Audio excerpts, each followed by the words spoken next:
dive into a truly extraordinary, and I have to say, highly controversial document. Illuminati 2, Deceit and Seduction by Henry Makow, PhD. Hmm. This isn't just an article or, a research paper. It's a full-length book that lays out a very specific and intricate theory of how he believes the world truly operates, far beneath the surface. What's fascinating here is that Macau presents this book not just as a theory, but as a foundational text for understanding hidden power structures that he believes govern everything around us. Right. Our mission in this deep dive is to methodically extract the most important nuggets of knowledge or insight from this particular source, helping you understand the very specific narrative it constructs, the claims it makes, and the astonishing connections it purports to reveal. Yeah, some really wild connections. It's designed to offer you a shortcut to being well-informed about a worldview that fundamentally challenges conventional understanding. And we'll walk through it just as the text presents it, exactly as it's laid out. Exactly. This deep dive is custom-tailored for you, the curious learner, who wants to grasp complex knowledge quickly but thoroughly. Prepare for some truly surprising facts, or at least surprising claims, and a deep dive into a perspective that aims to explain the raw truth behind global events and societal shifts. It's quite a journey. It really is. Buckle up. To begin, Makow starts his entire book with a deeply personal account, what he calls his overture, detailing his own transformation. He describes a journey from what he terms a liberal Zionist feminist perspective, a very specific worldview, to a state he calls being deprogrammed. Deprogrammed, yeah. It's a profound shift, and he claims it occurred after he encountered what he refers to as Illuminati gatekeepers. This, he says, opened his eyes. And during this process, he also asserts a rather striking philosophical discovery. He claims that existentialism, the philosophical movement emphasizing individual existence, freedom, that it inherently promotes an immoral order. An immoral order. How so? Well, for Macau, this isn't just a philosophical disagreement. He views it as subversive because, in his interpretation, it actively denies God and subverts human nature. He found himself, as he recounts, in a state of deep confusion and believed that meaning and identity eluded him until he devoted his master's thesis to learning about a writer named Frederick Philip Grove, whose work he claims offered a vision of an inherently moral order. So that was his counterpoint. So this personal narrative is absolutely crucial because it sets the stage for the book's entire core premise. Makow explicitly presents the Protocols of the Elders of Zion as the foundational text that provided him with insight into what he calls the unacknowledged power controlling the modern world. Right, and that's a key point. For many, the protocols are seen as, a notorious anti-Semitic hoax. Absolutely, widely debunked. But within Macau's framework, this document is presented as the key. It's foundational to his whole argument. So this unacknowledged power, where does he say it comes from? Precisely. Within Macau's framework, this power is unequivocally attributed to a central banking cartel. And he doesn't stop there. He further identifies this cartel as comprising Satanists, Kabbalist Jews, referring to followers of a mystical, often esoteric Jewish tradition that Makow explicitly links to their agenda, and Freemasons. Wow. That's quite a coalition. He posits that these entities are orchestrating the world as a vast theater, a grand illusion meticulously designed to manipulate and control humanity for their own ends. A theater. So if the world is a theater, what's the alleged purpose of this elaborate hidden play? According to the source, its primary objective is to contrive profit and power for this hidden cabal. Makes sense if you follow the logic. And the camp mechanism for this, he describes, is the engineering of debt and wars for reconstruction. The book even provides a historical example, mentioning the alleged financial manipulation of 19th century Ukrainian farmers who were supposedly ensnared in cycles of debt and loans that benefited these hidden controllers. And what Makow emphasizes throughout the book are the prevailing tools for this global orchestration: deceit and seduction. These are presented as the Illuminati's primary means for monopolizing thought and communication, ultimately to achieve their purported goal: a New World Order. The classic New World Order. Exactly. Yeah. This is a world where, Makow claims, they fundamentally believe God does not exist and they allegedly worship Lucifer. It's a complete inversion of traditional spiritual values as he presents it. And this provocative worldview, according to Makow, deeply resonates with some readers. He highlights Amazon reviews that describe the book as offering an enlightening glimpse into hidden forces, something that cuts through all the BS, and a work replete with hard-hitting facts. So it clearly strikes a chord with some people. From this perspective, the book contends that modernity itself, as we understand it, is a hoax, specifically designed to deny God and subvert human nature. Humanity, in this framework, becomes a human experiment, destined to be corrupted and controlled, unable to resist this external force. Because, as the book asserts, humans are portrayed as too corrupt or feckless to maintain control over their own destiny. It truly presents an all-encompassing, intricate, and deeply cynical narrative about humanity's place in the world. Absolutely. Very bleak. Diving deeper into what Macau calls the deceptive foundations of this worldview, he starts with the truly chilling concept of satanic possession. He claims that Illuminati bankers achieved unparalleled control over global credit by what he terms finessing the ability to literally create money out of nothing. It's a very bold assertion. Extremely bold. And this perceived power over creation and control over wealth, Makow posits, led them to believe they had the right to act as God. Right, the ultimate hubris. This idea is presented as the dark underpinning of their entire alleged agenda. Building on this, the asserted goal of these Illuminati bankers is nothing less than to overthrow Western Christian civilization. The book explicitly claims this is achieved through occult, criminal, and perverted behavior. He even cites a specific example. An alleged 1936 B'nai B'rith meeting where a social order was supposedly discussed.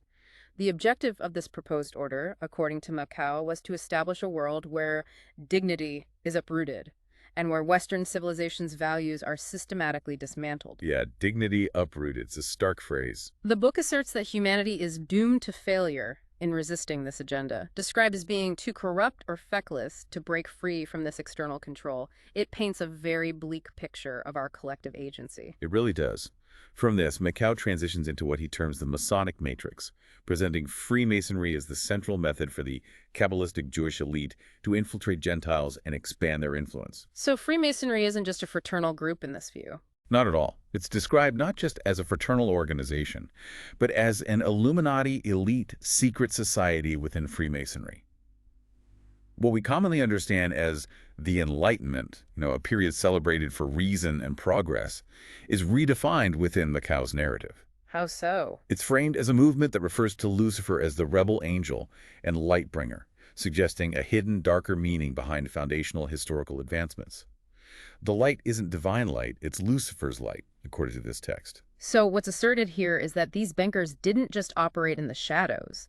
Macau claims they actively promoted great men throughout the modern world, people we might admire. Exactly.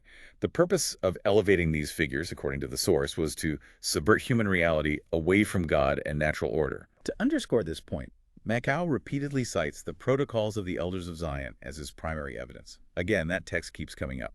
He claims that seemingly disparate phenomena like war, Marxism, Nietzscheism are all designed to Jew us, at any rate, implying a coordinated, multi-pronged effort to undermine and control society through various ideologies and conflicts. Wow. It's a very broad sweep, bringing together everything under a single hidden agenda as presented in the book.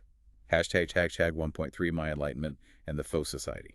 In a section titled My Enlightenment, Macau recounts what he describes as his profound personal realization, that government, media, and education, the very pillars of society, were actively sabotaging society. Actively sabotaging, quite a claim. He contends that these institutions achieved this by eagerly embracing feminist and Illuminist propaganda, with a particular emphasis, he says, on sexual liberation. This, he argues, led to widespread confusion and a fundamental disorientation within society regarding gender roles and natural identity. He claims this embrace of propaganda was a deliberate strategy to dismantle societal foundations. And expanding on this, Macau makes the bold assertion that gender itself has been systemied as a man, implying a systematic distortion of natural gender roles. Systemied as a man, that's an unusual phrase. Furthermore, he claims that major global events like 9/11 and the subsequent bogus war on terror were not spontaneous occurrences. Instead, he portrays them as fact in deliberate history, meticulously planned as part of a planned long-term Satanist conspiracy to degrade and enslave humanity. Deliberate history. So pre-planned events. It's a very grim picture. Within this dark worldview, humanity is portrayed as mere puppets being manipulated, with world leaders serving as nothing more than banker frontmen, essentially intermediaries for the true controllers. Just faces for the real power. Exactly. This leads us to the concept of the faux society, where the Illuminati allegedly initiate individuals into Satanism by promoting what Macau calls Luciferian reality. The book posits that under this system, mainstream institutions like the media don't pay lip service to their stated goals. Instead, their stated objectives are merely a facade, a public face. Just window dressing. It's claimed that traditional forms and structures within society are subtly perverted from their original beneficial purposes to serve the Illuminati's hidden agenda. This claim is supported in the source by a quote from Paul Craig Roberts, who, according to the book, stated that the American corporate media does not serve the truth. And Makow introduces the term nomenklatura, typically associated with the Soviet Communist Party's elite. Right, the Soviet term. He redefines it as a term for second-rate people who betray their neighbors. These individuals are presented as the very leaders and dupes, who, whether knowingly or unknowingly, hide a layer of dupes who help maintain the fraud, perpetuating the overarching deception. Layers of dupes. It paints a picture of a society built on layers of hidden manipulation and control from the top down. Very intricate. Hashtag 1.4 deception, origins, and historical context. So, stepping back to the broader mechanics of this alleged global control, Makow repeatedly asserts that deceit is the fundamental watchword of the Illuminati. They were said to operate through a strategy of make-believe and the systematic use of lies, a tactic the book claims is extensively detailed, again, in the Protocols of the Elders of Zion. Always back to the protocols. Makow then draws alleged connections between established American institutions, specifically citing investigations by the U.S. Congress Reese Committee and the funding activities of the Carnegie Endowment. Okay, the Reese Committee and Carnegie. He suggests their involvement in social engineering and a covert move towards a collectivist form of government. This implies a hidden agenda at the highest levels of power, subverting democratic principles and directing society towards a predetermined outcome. Furthering the argument about control, the source details claims about the Federal Reserve, presenting it as an entity with immense, almost unchecked power. A central player in this view. It cites Joshua Rosner, an analyst quoted in the source, who states that the Federal Reserve has a lock on the economics world and is allegedly responsible for the credit meltdown, asserting that there is no room for other views within this sphere. So, total control of economics, no dissent allowed, that's the claim. Makow then meticulously traces the origins of the Illuminati, stating that while the original order was suppressed, it was renewed in 1776 by the Rothschild banking syndicate. 1776, same year as the U.S. Declaration of Independence. Interesting timing claim there. And a truly significant claim follows. Mm-hmm. He asserts that this powerful syndicate officially took over Freemasonry in the 1780s, cementing their alleged influence over a vast network of secret societies and individuals, integrating them into their larger scheme. Wow, taking over Freemasonry itself. And to connect these seemingly disparate threads, the source delves into the Rothschild bankers' alleged connection to a secret satanic Jewish sect, the Sabbatine Frankists. Yes, the Sabbatine Frankists. This sect, the book claims, believed that liberated sexual practices, including what Macau describes as incest, pedophilia, etc., were crucial for the Messiah's return, a concept that the source portrays as inherently perverse and designed to corrupt. That's extremely disturbing. The historical context is further extended to the Middle Ages, with Macau implying the alleged role of Jewish bankers and merchants in shifting wealth and power, including their alleged involvement in the formation and trade of the Venetian Empire. So tracing it way back. Way back. The book implies that the Crown, specifically identified as the shareholders of the Bank of England, represents the Illuminati's modern embodiment. And chillingly, it states that churches will be used to teach the Jews' religion, suggesting a complete subversion of religious institutions to serve this purported agenda of global control. Using churches to teach another religion. That's quite an accusation. Moving into what Makow describes as the heart of the Illuminati's alleged tools of control, he makes a striking assertion right off the bat, that prominent American founding fathers such as George Washington, Thomas Jefferson, and Benjamin Franklin were not just historical figures, but were, in fact, Freemasons. Yeah, that's often noted historically, but he takes it much further. Exactly. This is presented as far more than a historical footnote. For Makow, it's absolutely central to the book's entire narrative about hidden influence. He claims that Freemasonry itself is nothing less than the Church of Lucifer. And while it publicly presents itself as a mystical philanthropic order, its true aim, he asserts, is to clandestinely advance a new world order. The Church of Lucifer. To reinforce this, Makow includes a quote from Manly P. Hall, presented as an expert on esoteric traditions, who allegedly said that Freemasonry's purpose was to perfect the plan of the ages, setting up here the machinery for a world brotherhood of nations and races. Sounds noble on the surface, but But in this context, it sounds ominous. So the book claims that Freemasons were directly involved in drafting the Constitution and signing the Declaration of Independence.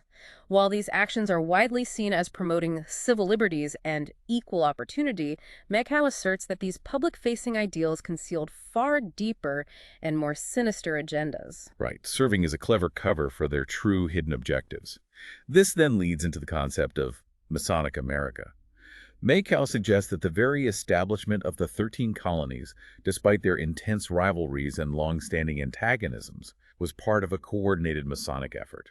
Coordinated across rival colonies. That's the claim. He claims that Masonic leaders flowed seamlessly from Georgia to Massachusetts, indicating a unified underlying structure. It's a bold claim of pervasive influence. And he pushes this further, asserting that George Washington's entire staff consisted of Masons. He even alleges a curious degree of coordination between Masonic leaders within both the U.S. and British armies during the Revolutionary War. Which seems counterintuitive, right? Armies fighting each other.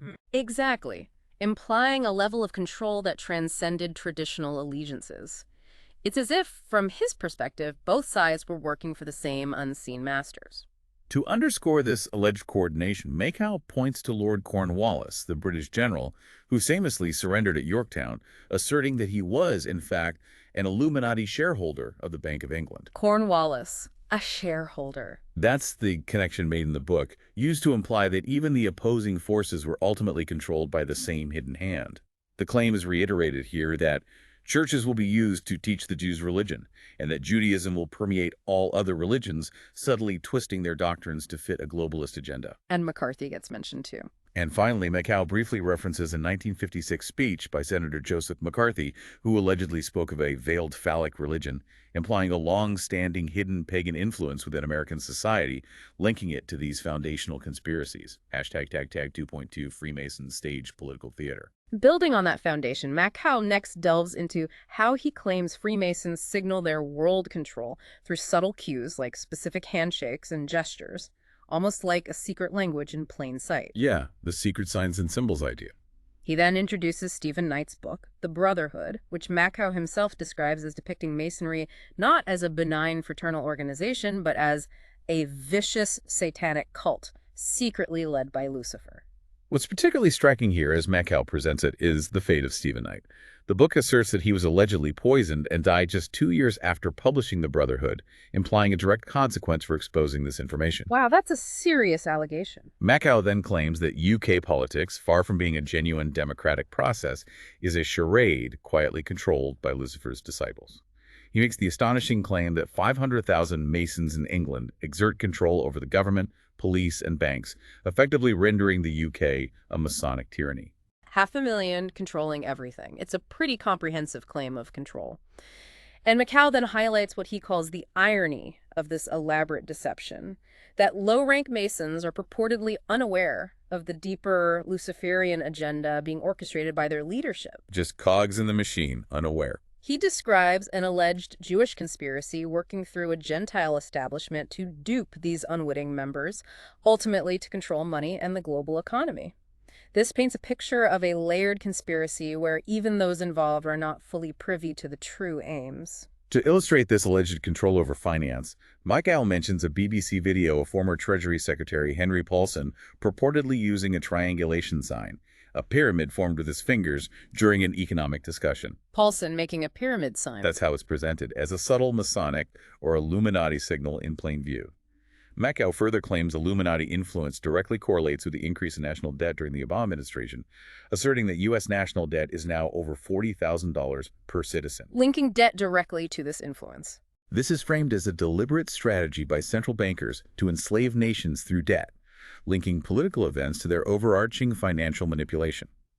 Hashtag tag 2.3 Freemasonry is based on the Kabbalah. Our deep dive now brings us to the assertion that Freemasonry is fundamentally based on the Kabbalah, a mystical tradition. Within this source, Enlightenment is dramatically redefined not as a period of human progress and reason, but as a resurgence of an ancient satanic pagan fertility cult. Wow, that's quite the redefinition. The book claims this cult involves a dedication to Lucifer, explicitly stating that Lucifer is not God, but a distinct, malevolent entity central to this alleged dark spirituality. Macau cites David Livingston's research on Kabbalah. claiming that Jews adopted paganism in Babylon and appropriated the worship of a dying god, Lucifer. A dying god. Yeah, Kabbalah itself is portrayed as an ancient pagan mythology where Lucifer, characterized as the god ego, eventually defeats God and comes to rule the universe. This presents a radical inversion of traditional religious narratives, where evil triumphs over good and the divine order is overthrown. The concept is further detailed, portraying Lucifer as the offspring of the father god and his wife, the goddess, with the son then embodying a dying god. This Kabbalism is explicitly described as a sex cult, intrinsically tied to the cycle of the seasons, allegedly involving incestuous mating for fertility. It gets very graphic. The source claims that this blood covenant includes demonic spiritual manifestations and that Lucifer demands human sacrifices. It's a profoundly disturbing set of assertions. Makow then delves into what he calls ritual sacrifice. Orgies characterize Illuminati, citing the testimony of a defector named Mary Ann, whom we'll hear more from later.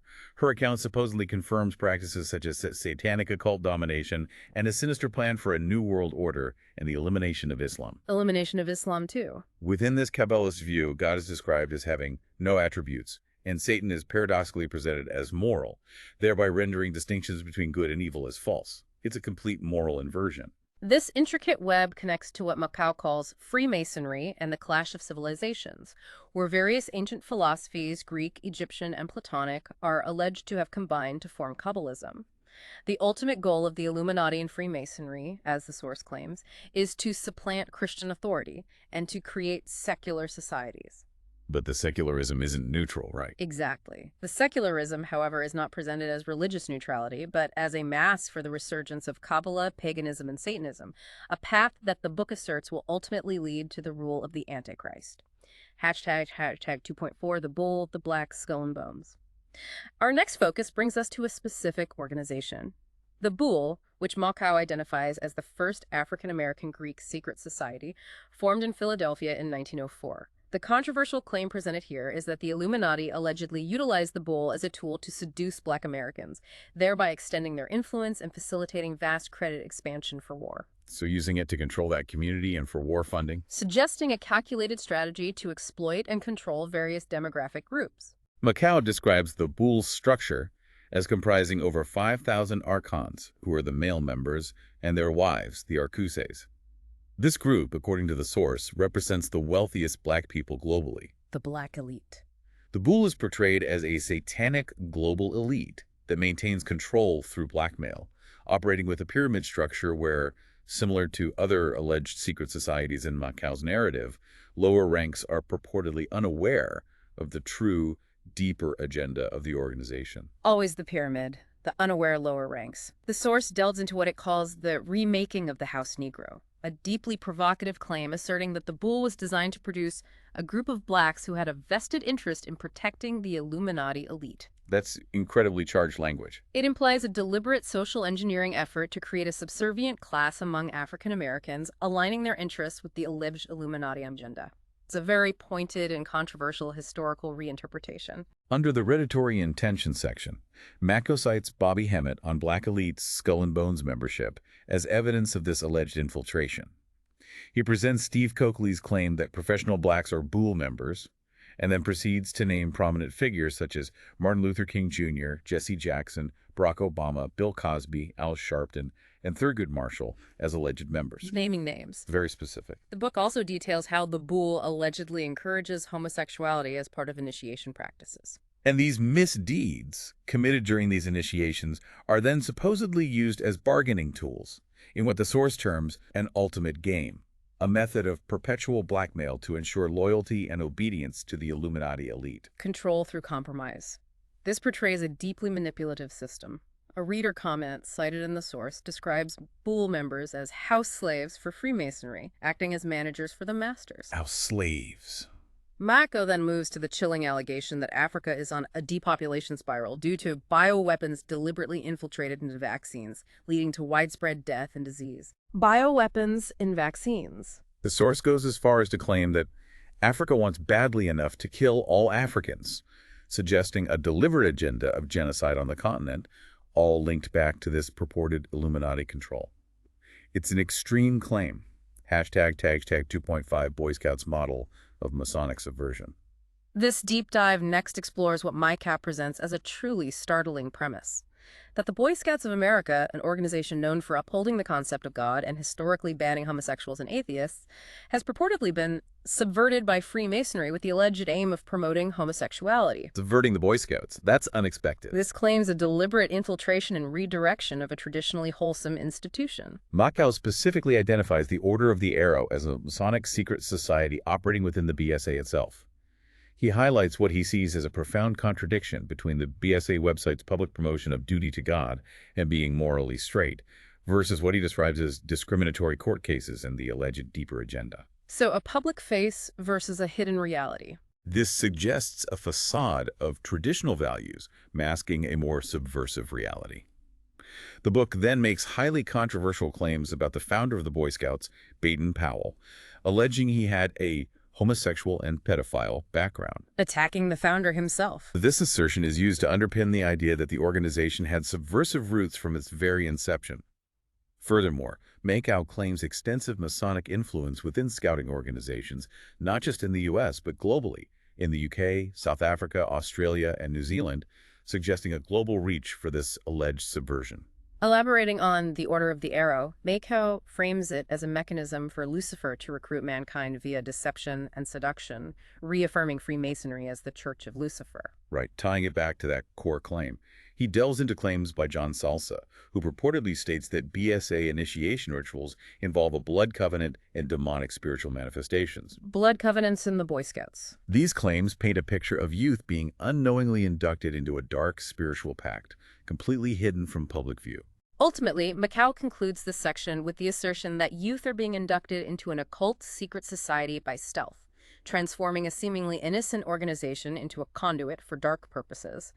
He claims that society itself is satanically possessed, and that the Illuminati intend to degrade mankind and deliver us to Lucifer, portraying the Boy Scouts as a tragic example of this pervasive hidden agenda. It's a very stark warning presented there.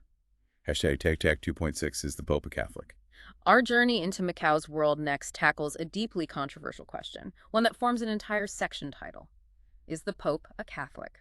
Makow opens with the assertion that the protocols of the Elders of Zion specifically predicted the destruction of the papal court. Another protocol prediction. He then draws a connection between Pope John Paul II's stated goals for a new world order and the objectives of the United Nations, implying an alignment that, within Makow's narrative, points to a broader, hidden agenda. To support this, Piers Compton's book, The Broken Cross, is cited as claiming that the papacy was subverted by the Illuminati in 1958.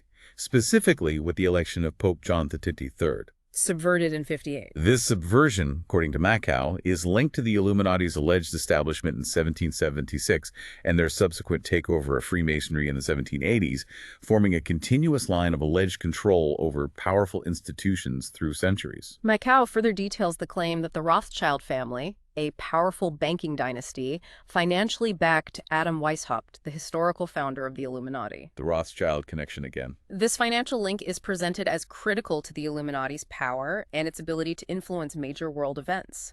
He then claims that a core aim of the Illuminati is to destroy the Catholic Church's religious zeal, effectively weakening its spiritual authority to pave the way for their own agenda. To illustrate this alleged subversion, Makow references Pope Leo XIII's 1892 encyclical, contrasting its defense of the true Church of Jesus Christ with the Illuminati's purported satanic aims.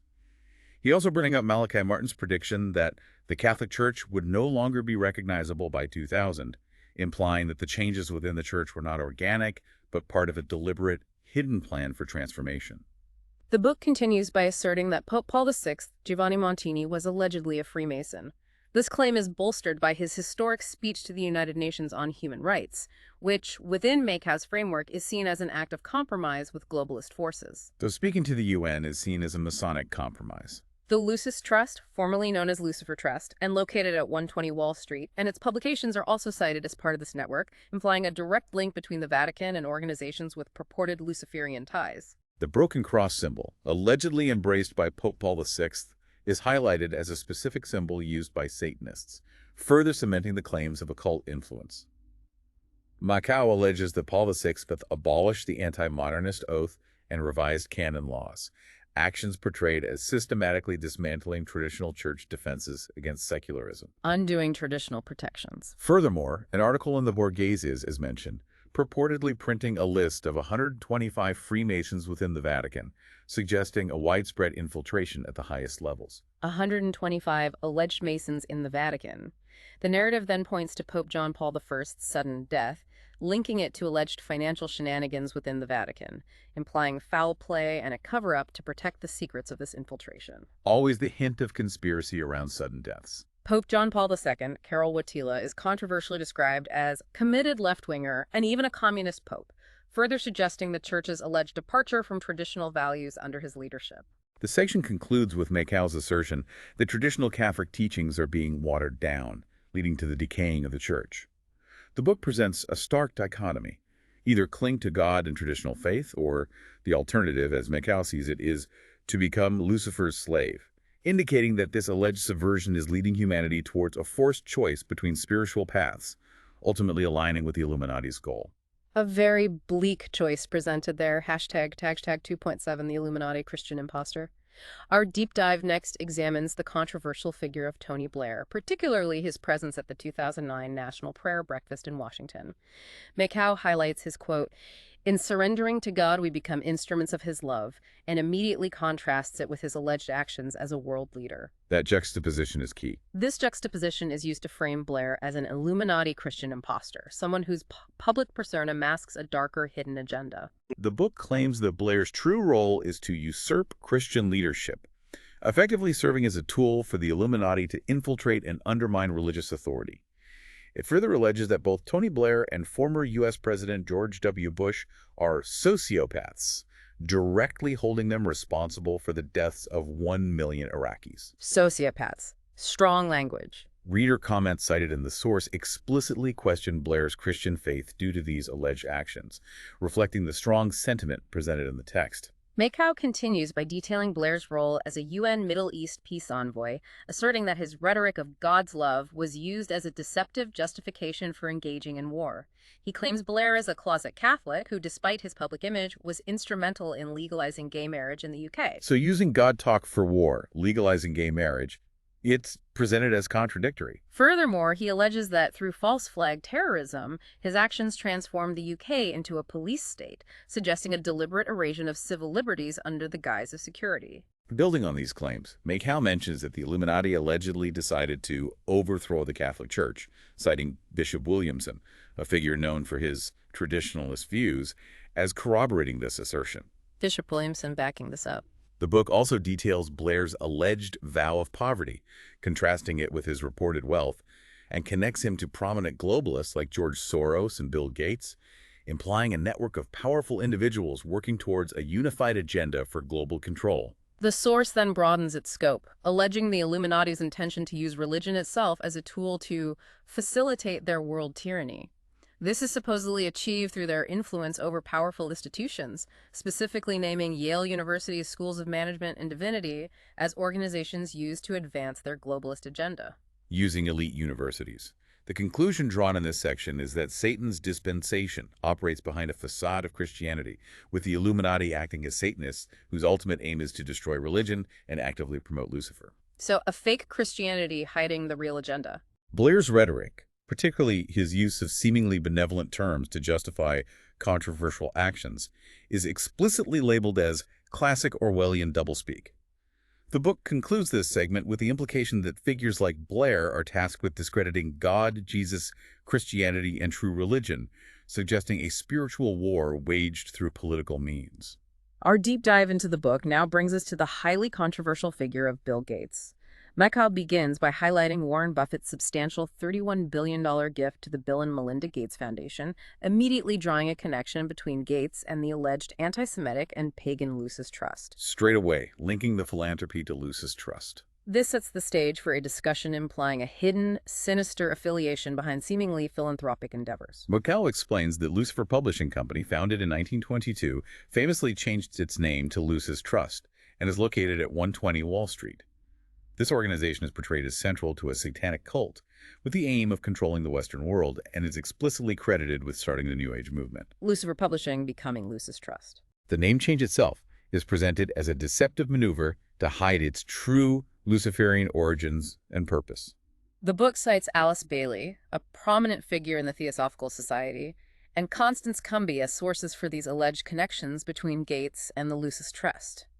It then delves into Bailey's highly controversial 1949 claims, as presented in the source, which characterize the Jewish Holocaust as bad karma for Jews. Wow, blaming the victims. That's appalling. Furthermore, Bailey is alleged to have taught that Jews originate from a different solar system, while Orientals and blacks are from a different root race, injecting highly offensive and racially charged theories into the discussion.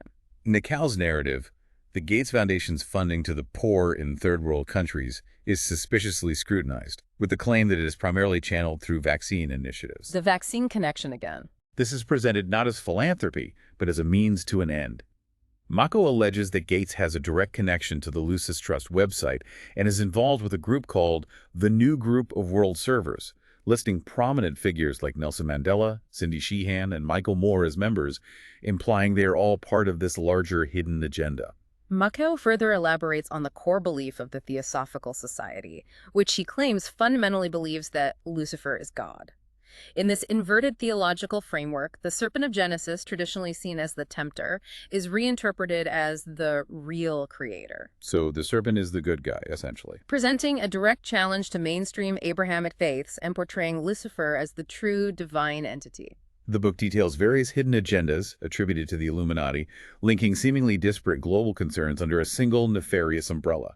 These include environmental concerns, world hunger, abortion, artificial insemination, forced limitation of family size, genetic control, and even death control. All part of the plan. All of these are presented as components of a covert plan to manipulate and control the global population under the guise of progress or public good. To reinforce the deep-seated connections, Makow recalls a 2006 statement by Warren Buffett, as presented in a book, where he purportedly mentioned that Gates is a student of many of the same philanthropists as John D. Rockefeller and Andrew Carnegie, suggesting a lineage of hidden agendas in philanthropy. This suggests a generational transfer of a specific philanthropic philosophy, implying a continuity of a hidden agenda through powerful families. The section concludes with Macau's assertion that feminism, despite its public aims, is primarily designed to get women into the workplace and paying taxes, and that championing women's rights is ultimately intended to make women independent of men. So feminism is just about taxes and breaking up families? The book's overall conclusion regarding this section is that communism itself is merely a banker's communist hoax, and that the entire New Age movement is an insidious hidden agenda, implying a grand, multifaceted deception by the Illuminati aimed at controlling society through both economic and social means. Hashtag 2.9 when pedophile judges fear exposure. We now move to an exceptionally disturbing set of claims presented in Macau's source. The assertion of a secret network of traitors, pedophiles, Satanists, and criminals who allegedly masquerade as judges and police chiefs. That's a horrifying claim, right at the heart of the justice system. This deeply unsettling claim posits that these individuals are integrated into the very fabric of law enforcement and justice, and that Freemasons purportedly wield immense power over mass media and government, enabling them to impose their tyranny globally. Makow then details specific cases he presents as evidence, naming Renate Andres Auger, Jack Cram, and Bruce Clark, who are described as Vancouver lawyers allegedly involved in the sex trade. Vancouver lawyers. To bolster these claims, he mentions City Confidential and UNESCO for purportedly naming Vancouver a top 3 center for sex trafficking and child pornography, thereby linking these specific cases to a broader, recognized problem. The narrative takes an even darker turn with the allegation from a defector named Mary Ann. She claims that her Illuminati father loaned her out for sexual exploitation and that other high-profile Illuminati members were involved, shockingly naming Hillary Clinton and Vince Foster in these deeply troubling activities. Naming Clinton and Foster. That's incredibly explosive. This attempts to tie the alleged network directly to the highest levels of political power, extending the conspiracy into the halls of government. The allegations become even more severe. Marianne's testimony, as presented in the source, provides a chilling list of alleged Illuminati activities: bestiality, sodomy, necrophilia, incest, child porn. Just horrific acts listed there. Furthermore, Makow asserts that the real origin of MKUltra, the infamous CIA mind control program, relates to figures like Hugh Hefner, Larry Flint, and Roman Polanski. connecting these entertainment and cultural figures to alleged ritualistic trauma and abuse. Hefner, Flint, Polanski linked to MKUltra. The conclusion drawn in this section is equally grim. Makow asserts that the Illuminati actively used native leadership to confiscate Aboriginal land and to operate drug trafficking and pedophile rings within these communities. Exploiting native communities, too. This implies a deliberate exploitation and corruption of indigenous leaders for nefarious purposes, further expanding the alleged reach of this hidden network into vulnerable populations, leaving no aspect of society untouched by these claims. Hashtag tag 2.10 defector says Illuminati sacrifice children. Building on the previous section's unsettling claims, this part of Macau's source opens with a stark and horrific allegation from Marianne, the supposed defector. She claims that the Illuminati engage in the ritualistic sacrifice of children, performing these ceremonies 8 times a year at specific points in the calendar such as the autumn equinox and Easter. Child sacrifice. It's hard to even process that claim, presented as fact in the book. This is presented as a fundamental aspect of their practice, deeply embedded in their alleged rituals. Makow elaborates on the alleged Satanist belief that they gain power directly from killing, viewing these acts as a source of strength. He claims that children are either bred for the purpose of sacrifice, meaning they are born into this horrific destiny, or they are kidnapped to be used in these rituals. Bred or kidnapped. Just awful. This paints a picture of a systematic and brutal exploitation of the innocent, designed to fuel their power, according to this source. Marianne's testimony, as presented in the book, details how Illuminati members allegedly lead double lives. By day, they operate in mainstream professions, medicine, education, psychology, banking, law enforcement, government, technology, military, charities, and religion, while by night, they engage in these satanic rituals. The respectable professional by day, Satanist by night. This implies a pervasive, hidden infiltration across virtually all sectors of society, with these individuals maintaining a deceptive facade. The source asserts that these individuals are part of elite Freemasonry and are often generational Satanists, meaning they are born into it, inheriting their dark practices.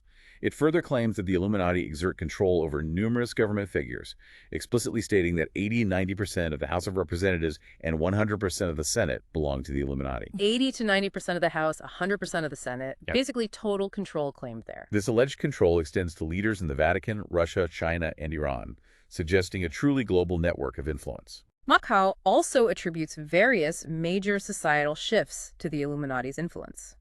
He claims they are behind the homosexual agenda, the spread of AIDS, and the broader sexual revolution. Linking AIDS and the sexual revolution to them. These are presented as deliberate efforts to foster rebellion against the Christian God, implying a systematic dismantling of traditional morality and religious faith to achieve their objectives. The conclusion drawn by Makow from this defector's testimony is profound. He states that the primary responsibility of government is to prevent a fanatical cult from controlling it. However, the alarming assertion is made that current governments themselves are infiltrated and controlled by these satanic cults. So the government itself is the cult, basically. Effectively presenting a world where those in power are actively working against the well-being of the populace, from his perspective. Our deep dive next takes us to the infamous Bohemian Grove, a location that Makow claims is a meeting place for a Satanist cult, comprising political, corporate, cultural, and military elite. Bohemian Grove always comes up in these contexts, doesn't it? It does. This secretive gathering of powerful men is portrayed not as an exclusive club for relaxation, but as a site for dark, ritualistic activities. Makow details specific alleged activities: satanic rituals, implications of human ritual sacrifice, and the notorious cremation of Care ceremony, which involved the burning of an effigy of Care at the foot of a giant owl statue. The owl statue and the cremation of Care. These rituals are presented as central to the activities of these global elites, a core part of their hidden practices, according to the book. The claims escalate further with a quote from the Las Vegas woman, as presented in Macau's source, who alleges that world leaders belong to a satanic cult, are in fact alien reptilian species, and make sacrifices to owls. Okay, now we're into reptilians. That's a whole other level. This introduces a truly fantastical, yet deeply serious dimension to the conspiracy theory, connecting it to interdimensional entities and extraterrestrial influence. Makow introduces the concept of Sangerians as a fourth dimension race, capable of shape-shifting and devouring human flesh and blood.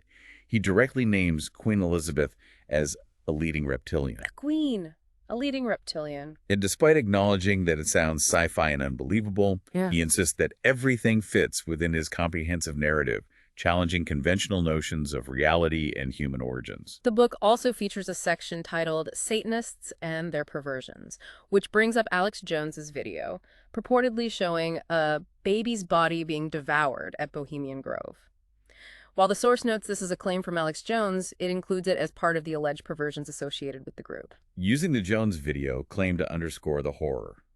Makow further notes Richard Nixon's alleged comment about Bohemian Grove being faggy, providing a glimpse into the internal perceptions of the club by powerful figures. Nixon's alleged comment. Interesting detail. He also includes allegations of Project Monarch mind control operations and ritualistic trauma being linked to the underground, suggesting that these deep-seated perversions are not isolated incidents, but part of a structured hidden system of control and manipulation extending beyond the surface.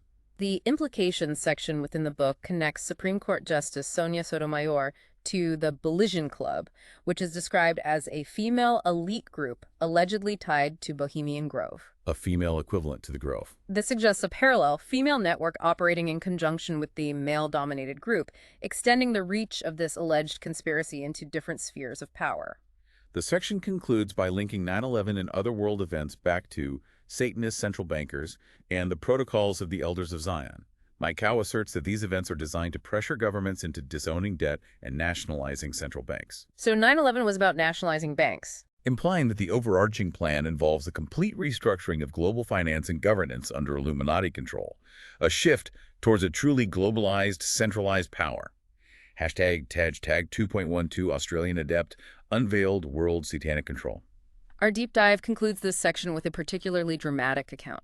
The deathbed confession of an individual identified as Freighter 616, also known as Peter Narsaganen. This figure is alleged to be the former head of a Satanist Alpha Lodge in Sydney, and his confession supposedly unveiled a vast network of satanic power operating globally. A deathbed confession, always compelling if true. Exactly. Freighter 616's purported confession claims widespread Satanism throughout Australia, infiltrating various professions including politicians, doctors, military, media, and social workers. Across the board. He allegedly joined a satanic group in 1971 and engaged in black arts, which Macau details as divination, meditation, sacrifice, sexual vampirism, and the performance of a black mass orgy, painting a picture of an active and pervasive occult network operating within seemingly normal society. Macau further lists prominent figures allegedly linked to a U.S.-based Church of Satan, including historical and cultural icons such as J.P. Morgan, Elvis Presley, Ronald Reagan, George Lucas, and Gerald Ford. Reagan and Elvis. Yeah. Members of the Church of Satan. That's a huge claim. This broad list aims to connect the alleged satanic influence to diverse and powerful sectors of American society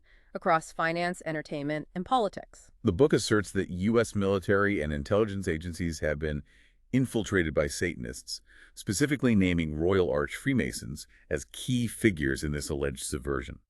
This implies a compromise of national security and a betrayal of public trust at the highest levels. Macau claims that brothels and porn are not merely aspects of the sex industry, but are part of an international satanic empire, specifically used as tools for blackmail. Using porn for blackmail. This suggests a calculated use of illicit activities to compromise and control individuals within positions of power, ensuring their obedience through compromising material. Henry Kissinger is brought into this narrative, with Makow claiming that he allegedly promoted fundamentalist Christianity not out of genuine faith, but to provoke war. Promoting Christianity to cause war. That's quite the twist. He is also accused of refining Hitler's terror technique, implying a continuation of brutal methods of control, and is said to use this to move people to more gross and hideous behaviors, suggesting a deliberate strategy of dehumanization. The alleged aims of the Alpha Lodge are particularly chilling: to cause 66% illiteracy by 2010 and to destroy 70% of the globe's population by 2030. 70% depopulation by 2030. These claims suggest a long-term genocidal plan by the alleged satanic elite, targeting both intellectual capacity and human lives on a massive global scale. The section concludes with Makow's assertions that most governments count on their sheeple to respond to infantile fanaticism, implying that the general populace is easily manipulated. He unequivocally states that Illuminati Satanists are behind 9/11 and that Mossad provided the mass destruction rationale for Iraq invasion, with the Illuminati using Israel to influence U.S. foreign policy. So Israel, Mossad, 9/11, Iraq, all tied together under Illuminati Satanists. This weaves a complex web of global events and agencies into a single overarching satanic conspiracy, leaving no major event untouched by their alleged influence, according to the source. Now we move into Macau's claims regarding social engineering and cultural subversion, starting with a truly remarkable set of alleged predictions. The source introduces Dr. Richard Day, identified as the National Medical Director of Rockefeller-sponsored Planned Parenthood, who in 1969 supposedly made a series of predictions about future societal changes to a group of doctors. 1969 predictions. Oh. What did he supposedly say? Among these predictions were severe restrictions on travel, including the future need for permission and ID cards to move freely, a striking foretelling of modern security measures. Wow, predicting travel restrictions and IDs back in '69. Day allegedly outlined a comprehensive state plan that involved American industry being sabotaged to facilitate a global unified system. Sabotaging U.S. industry. This plan purportedly included a deliberate shift in the U.S. from a manufacturing economy to a service-based one, a transformation that would, he claimed, cause patriotism to go down the drain. This is presented as a deliberate weakening of national identity for a globalist agenda controlled by these hidden forces. The predictions become even more specific and controversial in the social sphere. Day allegedly foretold that homosexuals will be given permission to act out and that everyone, including the elderly, will be encouraged to have sex. Permission to act out. Strange phrasing. The book links this directly to the 1969 Stonewall riots and the subsequent gay rights movement, implying that these were not organic social changes, but rather engineered outcomes to break down traditional norms. He also allegedly predicted sexual activity occurring in laboratories, hinting at a future where procreation might be decoupled from natural human relations. The purported predictions continued. Women would be encouraged to work outside the home, sports would replace dolls, and girls would be specifically taught to be boys, dissolving traditional gender roles. Teaching girls to be boys. Furthermore, pornography and obscenity were predicted to proliferate on TV and in movies, serving as tools for indoctrination and to lower moral standards. This vision paints a picture of a society where traditional gender roles are dissolved and sexual norms are radically altered through media influence, all part of the overarching plan. The alleged predictions extend to economic and health spheres, painting an even darker picture. Day allegedly spoke of widespread unemployment and mass migration, intentionally designed to uproot established conservative communities and disrupt social cohesion. Using migration to break up communities. Most chillingly, he claimed that cancer already existed in the Rockefeller Institute as a depopulation tool, alongside the deliberate creation of infectious man-made diseases, implying a hidden agenda of population control through manufactured illness. Cancer as a depopulation tool. That's an incredibly dark claim. The predictions delve into environmental and food control, with Day allegedly foreseeing weather modification, engineered famine, and stringent food monitoring, where even growing your own food would eventually be outlawed, leading to complete dependence. Outlawing growing your own food. Information itself would become a tool of control, with people controlled by means of information, books altered to rewrite history, and private homeownership disappearing, replacing individual autonomy with collective living. The section concludes with a chilling ultimate prediction attributed to Dr. Day, that people who don't want to go along will be disposed of humanely. Disposed of humanely, a truly sinister phrase. This suggests a ruthless enforcement of the new societal order, eliminating dissent. Makow explicitly links the 1960s radicals who pushed for countercultural changes to this alleged plan, asserting that they sold their soul to the devil, leading directly to Illuminati and Satan worship, implying their actions were orchestrated to further this dark agenda. Hashtag 3.2 psychological warfare against society.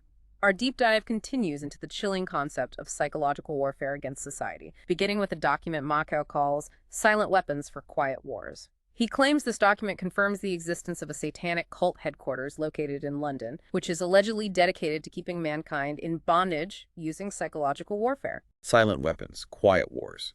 It paints a picture of a hidden, insidious war against the human mind, waged subtly and without overt conflict. This weapon, as described in the document, purportedly makes people uncomprehending to the subtle manipulations being acted upon them, preventing them from understanding their own subjugation. So you don't even realize you're being manipulated. Exactly. Makow traces its alleged origin to operations research, developed during World War II, claiming these military strategies were later adapted and applied to social and psychological warfare, creating a systematic approach to mass manipulation and control over populations. The document, according to Macau, reveals that an international elite has been using irresponsible wealth since 1954 to wage this silent war against the American people.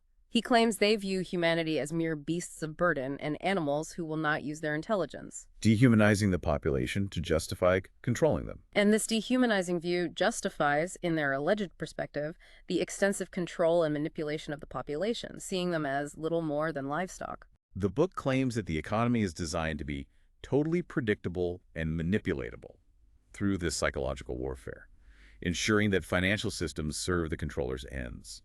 Furthermore, the family unit must be disintegrated as a strategic objective, Destroying the family unit, a recurring theme. with government-operated daycare centers cited as a primary tool for achieving this, thereby weakening the core social structure and transferring allegiance from family to state. A central strategy described is diversion, the primary strategy, controlling the public by keeping them undisciplined, ignorant, confused, disorganized, and distracted.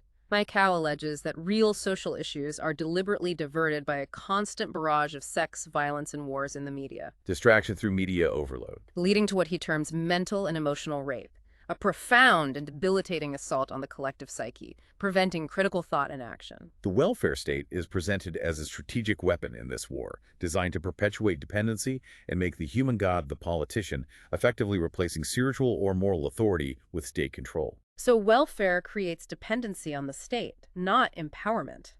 This system, according to Makow, makes people reliant on the government, thus ensuring their obedience and preventing independent action. Macau also delves into brainwashing, citing the Soviet Art of Brainwashing textbook from the 1930s, which he claims was allegedly used in both the U.S. and Russia. A Soviet brainwashing manual used in the U.S. He asserts that psychological operatives like psychiatrists and social workers are instrumental in bringing about the satanic goal, implying a coordinated effort across professions to implement this brainwashing on a mass scale. This section concludes with a chilling prediction from Aldous Huxley's 1961 work, cited in the source, foreseeing the final revolution of a painless concentration camp. This future society, according to Macau's interpretation, would be achieved not through overt force, but through propaganda and brainwashing. A concentration camp you don't even realize you're in. Creating a populace so conditioned that they willingly embrace their servitude, making it seem like the path of least resistance. A truly terrifying vision of control presented here. Hashtag tag 3.3 bankers were behind the counterculture. Our deep dive into Macau's world now presents a provocative claim that large corporations' economic objectives are inextricably tied to social engineering. He alleges that the hidden hand of the central banking cartel manipulates both finances and society itself to achieve its goals. A unified strategy of control, finance, and culture working together. Makow asserts that London bankers are at the heart of this control, not only managing vast cartels, but also actively falsifying money. Falsifying money. This implies a deliberate manipulation of the global financial system to serve their private interests and hidden agenda, rather than legitimate economic principles, giving them immense power behind the scenes. To bolster this claim, Macau introduces Dope Inc., a 1992 book by the Executive Intelligence Review. This publication, he claims, extensively exposes the occult and criminal character of these bankers, Suggesting their motivations go beyond just money, into crime and the occult. Exactly. Macau controversially claims that the bankers' true religion is not Anglican Christianity, as one might assume given their historical presence in London, but rather paganism and satanic cults. He further alleges that corporate logos and advertising are not just about branding, but covertly contain occult social messages, Hidden messages in ads and logo. designed to promote agendas like sex liberation and feminism, subtly influencing societal norms through commercial means. This alleged hidden agenda, according to Makow, manifests directly in the cultural landscape. The New Age counterculture of the 1960s, typically seen as a grassroots movement for peace and self-expression, is here reframed as a literal resurrection of the cult, meaning the ancient pagan and satanic cults. So the whole 60s counterculture was engineered Satanism. That's the implication, that the entire movement was engineered for subversive purposes, rather than being an organic social phenomenon. Makow delves into popular culture brainwashing and cites the Aquarian conspiracy, claiming that all cultural products, music, TV, and movies are meticulously controlled by the Illuminati. Total media control. This suggests that the entertainment we consume is not merely for leisure, but serves as a constant subtle indoctrination tool, shaping our thoughts and beliefs without our awareness. A prominent example used to illustrate this alleged cultural control is the Beatles.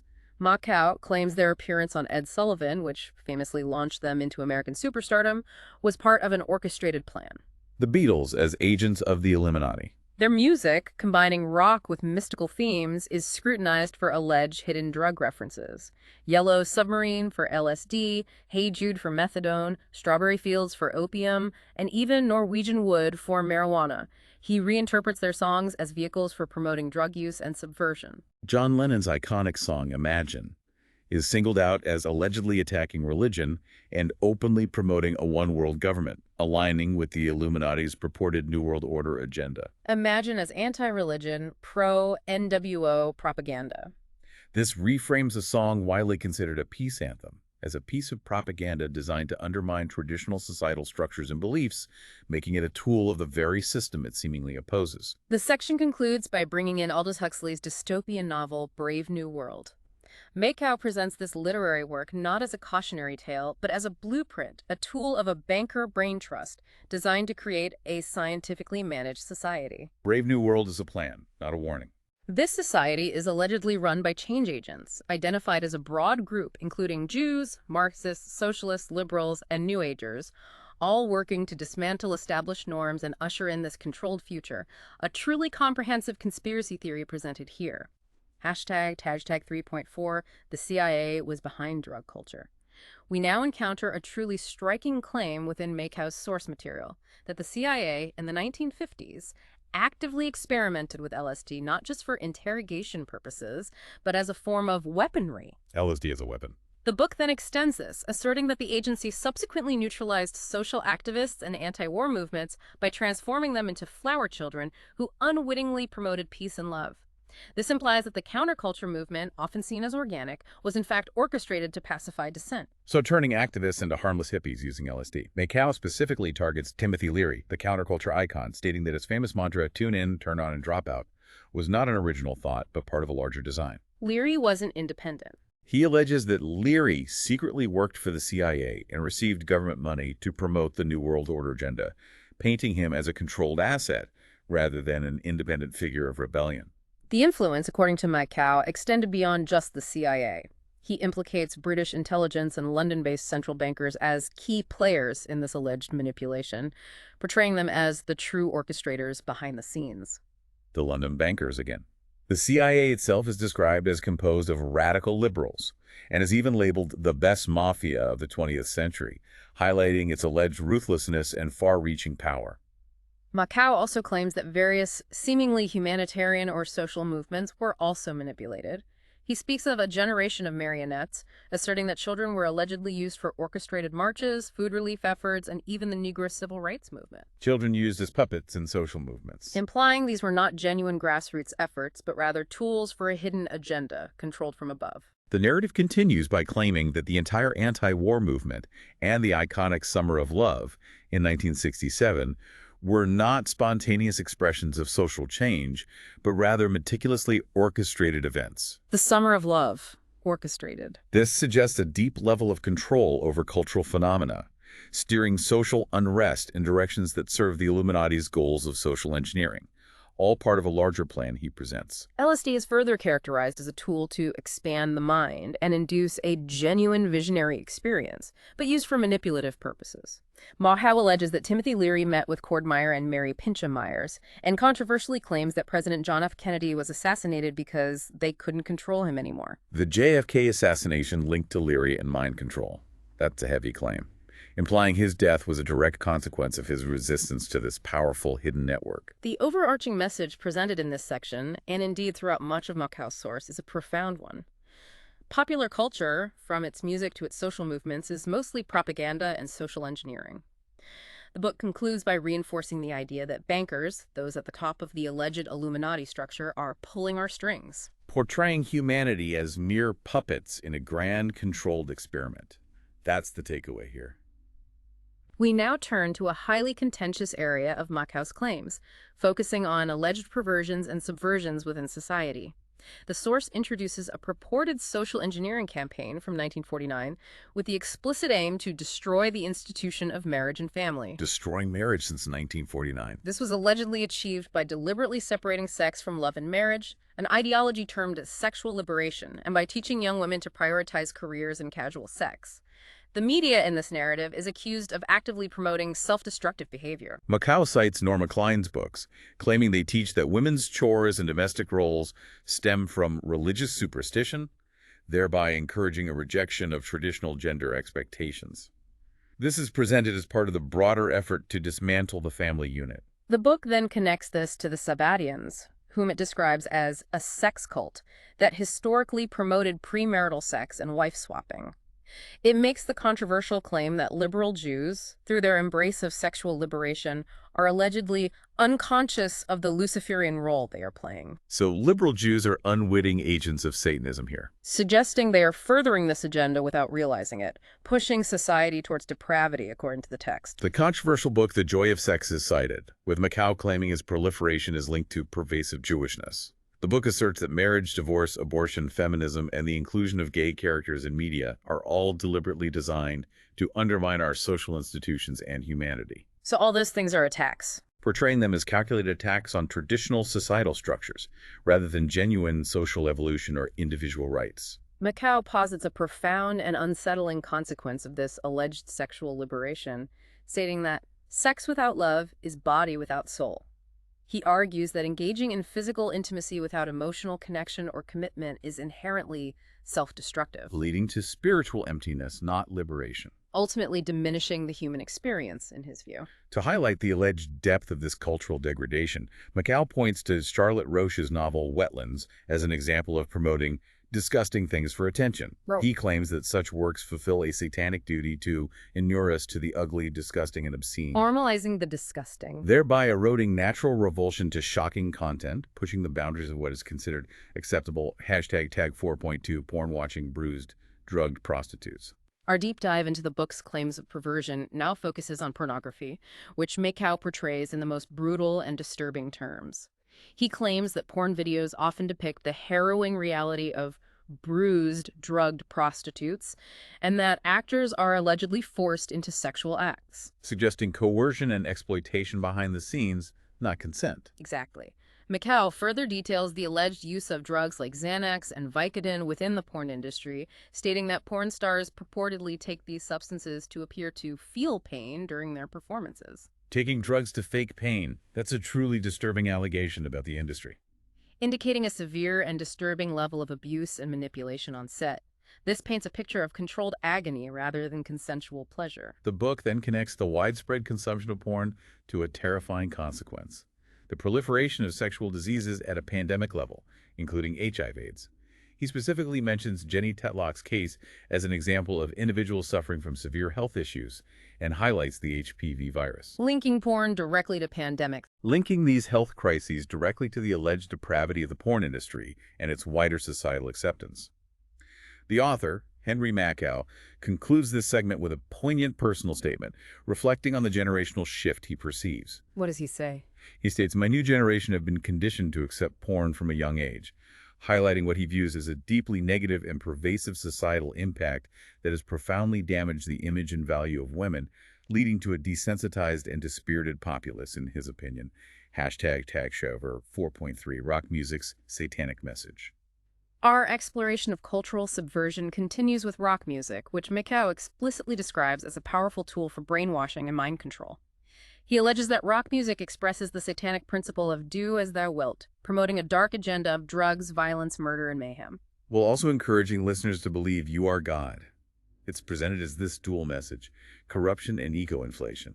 Leading individuals away from traditional morality. The book claims that certain concert scenes resemble a Nuremberg rally, depicting massive, almost fanatical gatherings, Within these events, Makow points to the alleged display of a horned goat sign, which he identifies as a symbol for Satan, The horned goat sign at concerts. indicating a hidden, dark, spiritual undercurrent to the music, openly displayed for those who understand, according to the text. The narrative then links the music industry directly to the alleged Illuminati central banking cartel, claiming they control major corporations. This control, Makow asserts, is used to promote communism and the destruction of Western civilization. Citing the Red Symphony document as evidence for this elaborate hidden plan to undermine society, using cultural channels as a stealth weapon. Makow details claims that the music industry itself is controlled by the mob and that performers are brainwashed, suggesting they are mere pawns in a larger scheme. Their creativity and personas manipulated. Popular culture as a whole is presented as a means to shape our experience, turning people into mice in someone else's lab experiment. Mice in a lab, implying pervasive manipulation through media. With artists as unwitting collaborators in this view. The section concludes with a dire warning from Makow that society cannot eschew God and, as presented by the author, is too willing to go along with the degradation. This implies a collective complacency that allows the alleged satanic agenda to advance unchecked, leading to humanity's spiritual and moral downfall by simply accepting what is presented to them, as the book argues. Yeah. Hashtag 4.4 FKMom for Mother's Day NBC Saturday Night Live. We now turn to another specific example of alleged cultural subversion, this time from the realm of television. Makow highlights a particular NBC Saturday Night Live Mother's Day song, focusing on lyrics that he interprets as overtly promoting incest. An SNL song promoting incest. This is presented as clear evidence of Illuminati subversion infiltrating mainstream entertainment to normalize truly depraved concepts under the guise of comedy. Makow frames this within a broader media landscape, alleging the systematic promotion of new satanic norms by what he describes as liberal and progressive elements. These groups, Makow claims, are themselves bound up in Satanism. So liberals and progressives are Satanists, implying that their political and social agendas are directly linked to a Luciferian worldview, using media to propagate their beliefs, according to Makow. The core claim, reiterated throughout this section, is that Western society is run by a satanic cult with a deliberate long-term objective, the gradual phasing out of Christianity and the ultimate triumph of secularism. And again, secularism isn't neutral in this view. Exactly. This secularism, in Makow's view, is not a neutral stance, but a mask for a satanic takeover, a step towards a new dark age. The Illuminati's alleged goal is further explained as the desire to control and dominate every human being through two primary mechanisms: war and debt, to enslave populations economically, and sex as a primary weapon for degradation and enslavement. Sex as a weapon. This portrays sexual liberation as a tool for moral decay, designed to weaken individuals in society, making them easier to control and dehumanize. This links directly to the sexual revolution, which Makow asserts was not an organic social movement, but a carefully controlled phenomenon. He claims that Illuminati-influenced education and media were the primary instruments used to propagate and normalize the ideas of sexual liberation, implying a deliberate, top-down engineering of social norms for sinister purposes. The section culminates in a stark and disturbing conclusion from Makow that modern sex is necrophilia. Necrophilia, that's extreme. This extreme statement serves to encapsulate the book's view of how far sexual norms have allegedly degenerated, framing contemporary intimacy as a form of spiritual death, completely devoid of genuine love or life-affirming purpose, a complete corruption of human connection, as he sees it. Hashtag 4.5 America's media-driven descent into depravity. Our deep dive now examines the role of media in what Makow describes as America's media-driven descent into depravity. The book claims that over the past 20 years, TV programs have become increasingly obscene, featuring outrageous and shocking behavior as calculated degradation of public morality. Makow introduces the concept of cognitive dissonance as a psychological tool allegedly used by the media. Cognitive dissonance. This is employed to gradually make depravity the new societal norm, forcing viewers to reconcile increasingly shocking content with their existing values until the outrageous becomes acceptable, chipping away at their moral compass. The book uses the show My Name is Earl as a case study, noting its explicit themes of morality and karma. However, Makow contrasts these themes with what he alleges as systematic psychological warfare waged by figures like Jesse Helms, implying that even shows with seemingly positive messages are part of a larger manipulative media environment, serving a hidden purpose. Macau highlights family anecdotes from My Name is Earl that feature themes of sex, infidelity, and violence, presenting them as examples of how such content is normalized within popular narratives. The media as a whole is accused of degrading the image of motherhood and family. Ultimately serving the agenda of Illuminati-owned mass media to dismantle traditional societal structures, undermining the very concept of family, according to the source. The book points to recurring themes across television programming, specifically mentioning incest, intergenerational, and gay-lesbian sex. These are presented as deliberate choices to desensitize viewers and push the boundaries of what is considered acceptable. Rather than reflecting diverse lifestyles or artistic expression, it's framed as a systematic normalization of taboo. The section concludes with Makow's profound implication that television shapes viewers' first glimpse of the outside world, effectively becoming the primary educator of societal norms. It suggests that TV programs define what the good life entails, Thereby subtly indoctrinating audiences into the Illuminati's preferred worldview and values, making media the ultimate arbiter of reality in this perspective. Hashtag 4.6, our leaders are sex addicts.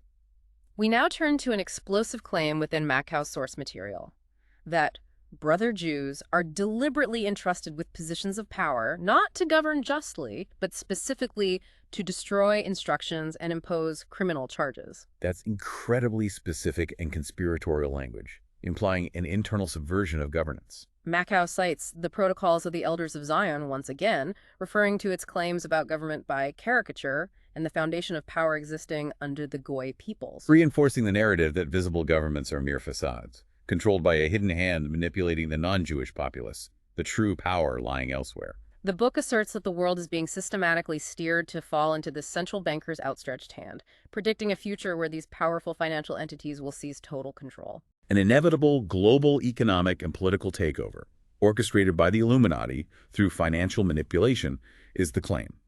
The Illuminati's alleged goal is depicted as the harvesting of fruits of centuries-old plot to destroy Christian civilization. Destroying Christianity through. This destruction is claimed to be achieved through the widespread promotion of greed, sex, violence, trivia, and political correctness, which are presented as tools for moral and societal decay, deliberately eroding the foundations of Western society. Makow makes the deeply controversial claim that world leaders are not chosen based on merit, but are instead obedient, blackmailed perverts, selected specifically to destroy trust in government. Blackmailed perverts running the world.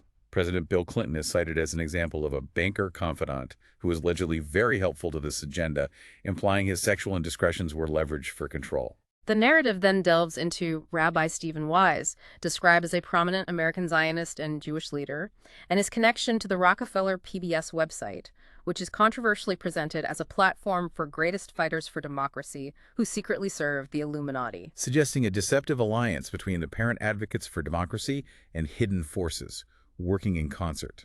Makow includes highly explicit accounts from Helen Lawrenson, published in Stranger at the Party, detailing Wise's alleged sexual drive, and a disturbing Illuminati prayer after sex, which shockingly refers to the King of Glory as the penis. A prayer referring to the penis as the King of Glory. This inclusion aims to link prominent figures directly to perverse occult rituals, asserting a connection between power and depravity. The section concludes by asserting that a Sabbatean or Illuminati prayer after sex is explicitly linked to Illuminism, communism, Freemasonry, Zionism. The overarching claim is that the rulers of the world, both Jewish and non-Jewish, allegedly belong to a satanic sex cult, Implying a pervasive hidden network of power founded on depravity and occult practices, extending across different groups. That's the picture painted here. Hashtag 4.7 is pedophilia the next frontier. Our deep dive now confronts one of the most disturbing claims within Makow's source material. The question, is pedophilia the next frontier? The book introduces Miley Cyrus's provocative photos, interpreting them not as mere celebrity antics, but as a calculated attack on the American psyche. Framing pop culture as a deliberate weapon for social engineering. Makow then broadly discusses society's values, asserting that the current ruling class, including America, the Illuminati, Freemasonry, and the New World Order, is actively working to dismantle Christian civilization. Providing the larger conspiratorial framework for interpreting the alleged promotion of pedophilia as part of a grander assault on traditional morality. The book specifically scrutinizes Miley Cyrus and her father, Billy Ray Cyrus, questioning how they could become megastars without becoming pawns of the Illuminati. Makow highlights specific imagery like the sign of the devil, and uses this to call for people to recognize and resist these alleged symbols of occult influence. The devil sign, seeing it as hidden communication. Makow claims that society is undergoing a disturbing shift.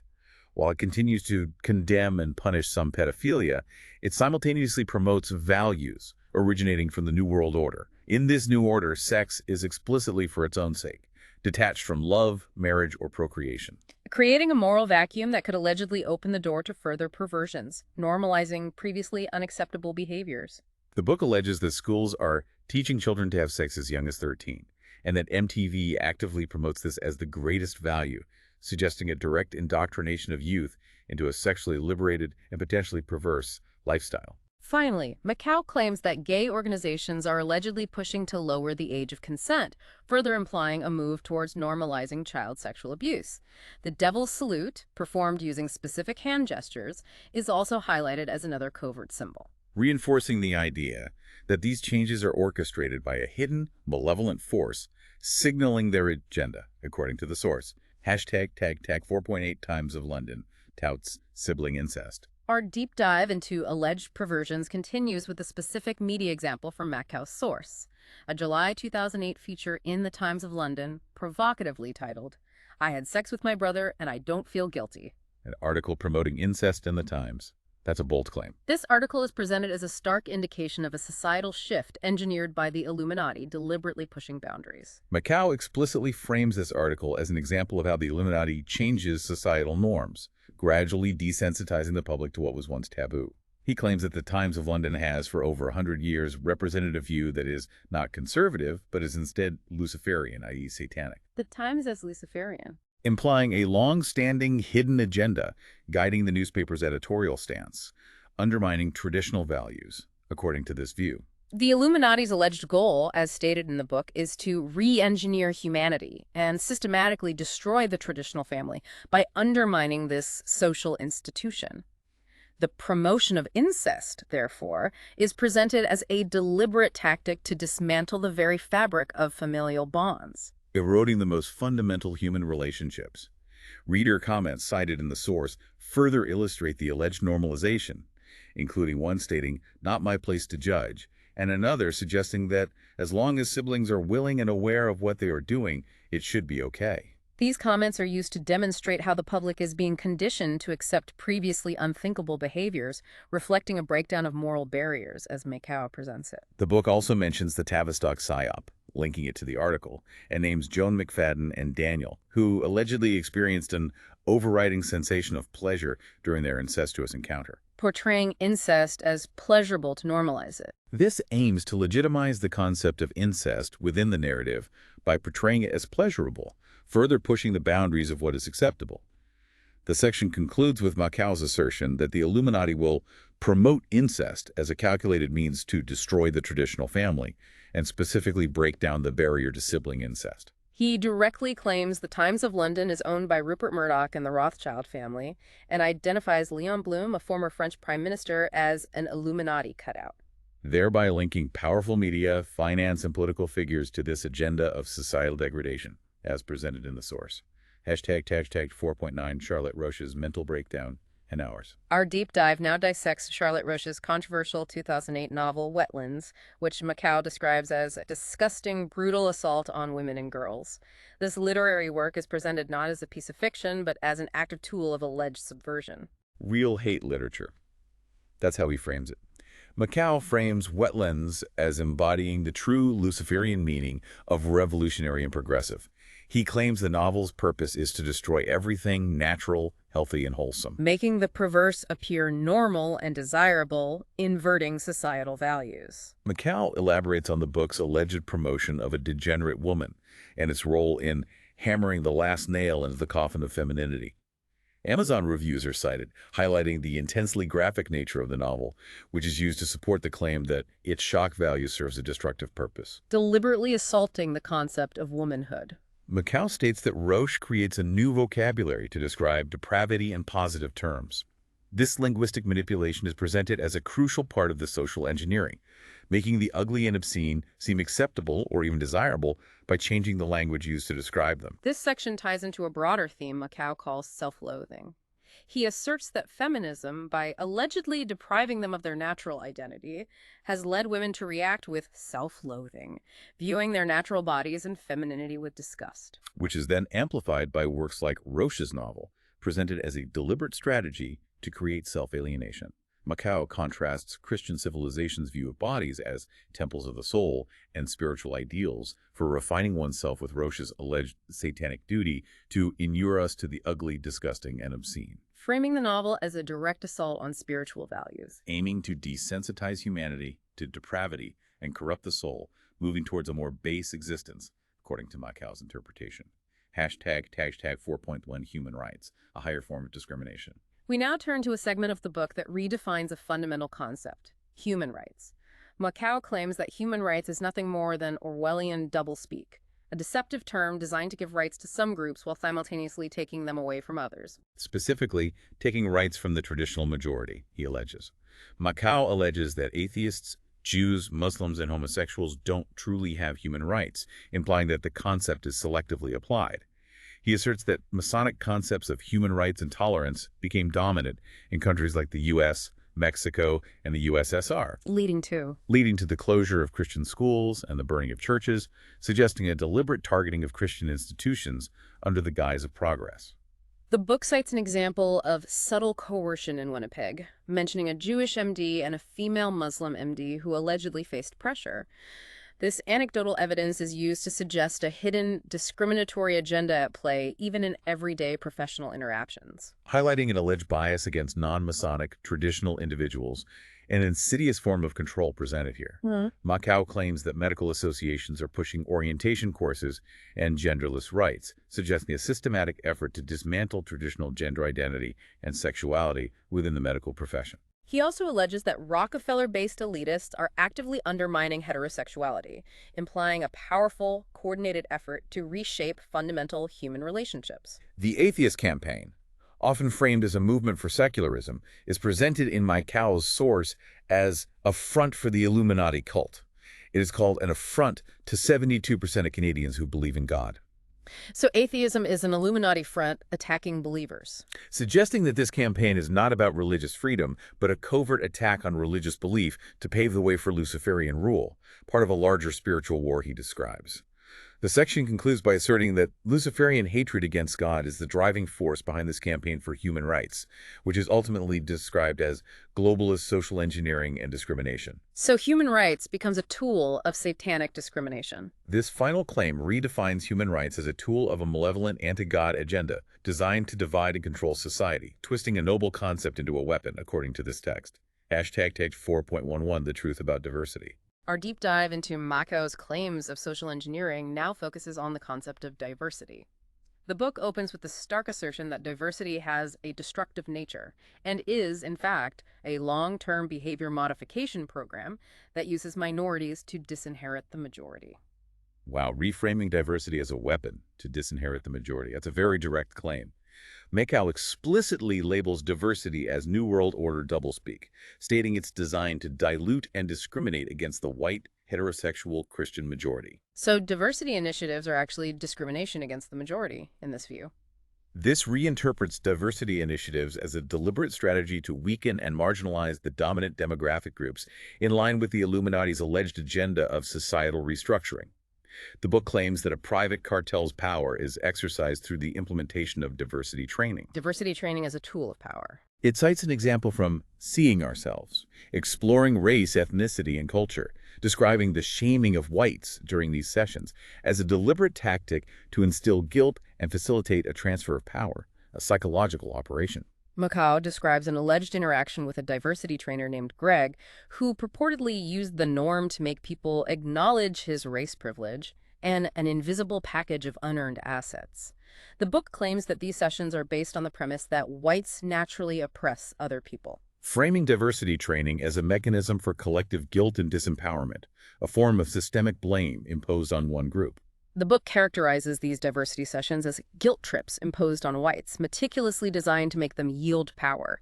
This implies that the true objective is not equality, but a systematic redistribution of influence achieved through psychological manipulation. Macau highlights the irony that the central banking clique, which he claims is predominantly white and Christian, is itself orchestrating this guilt trip on whites. He notes that the U.S. population is 75% white and Christian, with a plan for whites to become a minority by 2050. So the white elite is making white people feel guilty to disempower them and planning demographic change. This is presented as a deliberate demographic shift orchestrated for control, a long-term strategy of demographic change, according to the book. The section concludes with Makow's assertion that central bankers utilize a divide-and-conquer strategy to undermine what he calls the 4 pillars of identity: race, religion, nation, family. He also notes that the term politically correct originated in the Communist Party USSR. And claims that bankers secretly control the USA, Canada, and Europe, tying these social movements to a global communist and Illuminati agenda, a truly comprehensive claim of control presented in the source. Tagged 4.1 found Canada pimps its girls to big pharma. Our deep dive now brings us to a particularly alarming set of claims within Macau's source material, focusing on Canada's HPV vaccination campaign. The book introduces the HPV virus and its alleged link to degenerative muscle disease, citing the case of 13-year-old Jenny Tetlock as an example of severe adverse reactions. Raising immediate concerns about vaccine safety right from the start, Makow details the Canadian government's $300 million vaccination campaign targeting young girls. He makes the controversial claim that the Gardasil vaccine is only effective on girls with no sexual experience, Implying it promotes promiscuity. leading to the implication that the campaign inadvertently promotes promiscuity by suggesting that once vaccinated, girls are safe to engage in sexual activity, regardless of prior experience, a morally dubious message presented here. The book alleges that politicians framed this campaign of pimping these girls as protecting public health, thereby masking what Makow views as a deeper, more nefarious agenda. Merck Frost, the vaccine manufacturer, is portrayed as a powerful lobbyist. Accused of influencing government policy for financial gain rather than public well-being, prioritizing profit over health in this narrative. Makow describes the vaccination campaign as a boondoggle with many negative effects, citing a McGill University epidemiologist who called the program premature with unintended negative consequences. Questioning the science and motives behind it. This suggests a lack of proper scientific rigor and a disregard for potential harm, according to the source. The book further claims that most HPV infections clear spontaneously and that clinical trials for the vaccine were insufficient. He cites the U.S. National Vaccine Information Center, NVIC, which reportedly documented 385 adverse reactions to Gardasil. Specific adverse reactions are listed, including children collapsing, facial paralysis, and Guillain-Barré syndrome linked to the vaccines. Judicial Watch is also cited as reporting over 1,600 adverse reactions and 2 deaths attributed to Gardasil in May 2007. Further building the case against the vaccine's safety, as presented by Makow. Makow describes the situation in Toronto as insanity, where 40,000 young girls were allegedly pressured to receive 3 injections of the vaccine, Portraying the campaign as coercive, not voluntary. The section concludes with Makow's assertion that the entire campaign operates on the unstated and outrageous assumption that promiscuity is the norm. He states that this is gross manipulation primarily for enriching corporations and is presented as a component of the overarching New World Order agenda. Implying public health is being exploited for corporate profit and social engineering. A very cynical view of public health initiatives presented in the book, #tag 4.13 movie Avatar, the Illuminati, and the Raelian connection. We now embark on one of the most fantastical yet intricately woven claims in Makow's source. The assertion that James Cameron's blockbuster movie Avatar is not merely entertainment, but is directly connected to the Raelian cult, which believes in alien intervention. Avatar and the Raelians. Okay, the movie itself is presented as a form of predictive programming, preparing the populace for future manipulations and belief systems. Makow cites research alleging several thousand Illuminati-connected celebrities and politicians are linked to the Raelians, described as an atheist alien religion to encompass all religions. This suggests a powerful, covert network influencing global culture. He specifically mentions Raelian Maitreya and Igor Angrada as having a significant Facebook presence, hinting at their digital footprint as part of this network. The book goes on to list an extensive array of alleged Illuminati bankers and celebrities purportedly linked to Raelians, including the Rothschild family, Rockefeller, Madonna, Paul McCartney, Ehud Olmert, Onassis, and members of the Bilderberg Group. A huge list of names. Furthermore, it claims that James Cameron's own Facebook page allegedly shows friends like Anthony Hopkins, Jennifer Aniston, Phil Collins, Johnny Depp, various musicians, politicians like Arnold Schwarzenegger and Benjamin Netanyahu, and even Queen Elizabeth, implying a vast network of connections at the highest levels of global influence across various sectors, all tied to this. The Raelian connection is further explained. Raelism promotes the dogma that humans on Earth were genetically engineered by aliens, aligning with Avatar's narrative, which, according to Macau, depicts scientific alien lab constructs. So the movie is basically Raelian propaganda, Suggesting that the movie serves as a visual primer for a belief system that fundamentally alters humanity's understanding of its origins, preparing them for a new truth. The film's themes are meticulously analyzed in Macau's source. Pantheism, planetary energy flows, animism, mother goddess, sacred trees, telepathic sight, shamanic healing. What's striking is how Avatar is then portrayed as a red, powerful dragon with winged reptilian hordes and red-eyed black beasts, Which Macau connects to imagery from the Book of Revelations, implying a hidden, apocalyptic, and satanic meaning behind the film, a form of subtle indoctrination.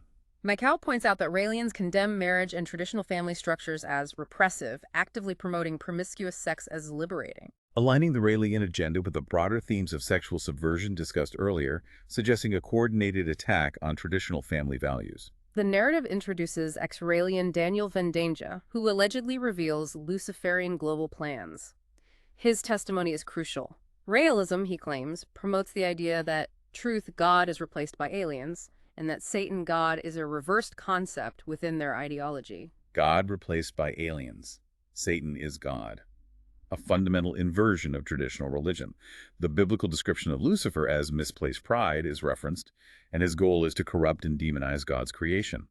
This connects to the Jewish Satanic lie and half-breed alien concepts, which Makow relates to Masonic and Raelian respect for Lucifer. Vendanga's claims extend to alleged cloning, linked to clonmade.com, Tesla HARP technology for weather control, 247 remote satellite surveillance, the establishment of a World Federation government, and universal education. Presenting a comprehensive blueprint for global control, a truly all-encompassing conspiracy detailed here. This segment culminates in Rael's vision of a geniocracy, which is described as a rule by illuminated geniuses, with Thomas Jefferson even being cited as an alleged advocate for this natural aristocracy.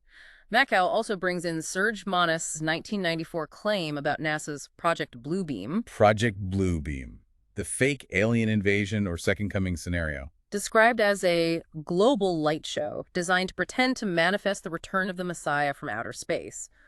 All of this, Makow asserts, is part of the Illuminati's larger plan to construct a monstrous hoax, manipulating humanity's spiritual beliefs for their ultimate control. Presenting a grand deception on a global scale using aliens and technology. That's the claim. We arrive at what Makow presents as the most provocative and controversial section of his book, directly addressing the question posed by the source: is Lucifer the god of Judaism? A truly inflammatory question to frame a section around. The book, through henrymakow.com and Will Newman, lays out alleged claims linking Jewish synagogues, Talmudism, Kabbalah, B'nai B'rith, and Masonry, suggesting a hidden, unified, and sinister spiritual lineage. The source presents a highly inflammatory claim from an alleged 1976 interview with Harold Rosenthal, who was reportedly an assistant to Senator Jacob Javits. In this interview, Rosenthal purportedly stated, "Our God is Lucifer." A direct quote attributed to him, claiming Lucifer is the god of Judaism. It's a shocking assertion presented in the book. Makow delves into Rosenthal's alleged claims that Jews are not the Israelites referred to in biblical texts, nor are they God's chosen people, effectively severing their traditional spiritual lineage. This is contrasted with Lucifer's purported goal to be like the Most High and to deceive the world, implying a deliberate deception at the heart of Jewish faith, a complete inversion of traditional scripture as presented here.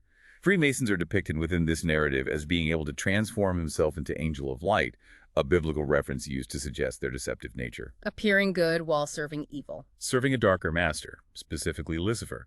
This reinforces the idea that what seems good or neutral is actually a subtle tool of subversion, masking dark intent. The source interprets the Hebrew word Hillel, often translated as morning star or bright light, as directly referring to Lucifer in Hebrew.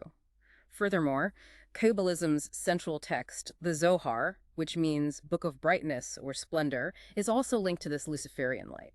Drawing a direct linguistic and mystical connection between Judaism and Satanic worship, according to Macau's interpretation.